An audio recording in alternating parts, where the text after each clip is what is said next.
waaleykum salaam wa rahmatullahi wa barakaatu jërëjëf sëñ Mamoun yal na yàlla nangu si waxtu boolu ñu yaa ngi laaj commerçant bi nga xam ne comme nit ki commerce rek lan mooy mat nisaab waaw nisaab moom du tàqalikoo ci jëmm yi asaka war déedéet ci li ñuy asakaal ci lay tàqalikoo ci lay wuute maanaam ba nga xamee dañ daa jëfandikoo fidda muy xaalisu gàll xaalis bi ñuy tëgg di ko def ay lam ak ay jaaru ak or booba dañ naan nisaab ci or lii la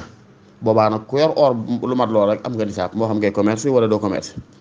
bu dee xaalis bi dañ naan nisaabam lii la ku yor loola am nga lu mat asaka moo xam ngay commerce wala commerce moom naka noonu bu dee xarit dañ naan ku ci am nangam am nga nisaab moo xam nga wala commerce bu dee bëy kii gileem nag noonu bu dee mbay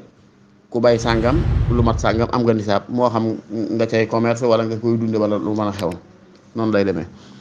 kon léegi duñ laaj commerçant bi lan mooy doon nisaab déet dañ naat alal muy xaalis lan moo ciy mën nisaab li ci mën nisaab dama laa baaxoo at mu ne ma di ko laaj jamono ji wax dëgg yàlla gëj naa koo laaj lool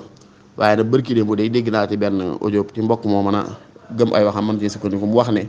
bi mu ko xamoon ba laaj ma mat na 3 millions yu teg waaye nag day yëg at di wàcc ndax xaalis yi ñu yor dañ koy boot ci ginnaaw or te or day prime dafay yéeg ak di wàcc bu dee jamono jii nag moom nee na xam nga boo amoon ci xaalis say nangam lim sàngam bëgg xam ba xam mat na asak wala déet da nga xam ba xam li nga am ndax mën naa jënd 85 grammes ci or 85 grammes ci or bi diggu doomu tey or bu set wecc bu mu benn rax boo ko bëggoon ñaata nga koy jënde nga ne 3 millions et quelque ñu ne kon 3 millions et quelque yooyu mooy nisaab wala ñaata nga ne 1 million naa wala 2 millions loolu kon mooy nisaab kon joxe ko asak bu nekkee rek at mu ne mën naa xam xayma xool 85 grammes ci or ñaata lay jar rek la koy jar saa yoo ko amee denc ko rek ba déwén asaka war na la ca wala taala alam bi sawaab la muy jar maanaam la ko mën a jënd daal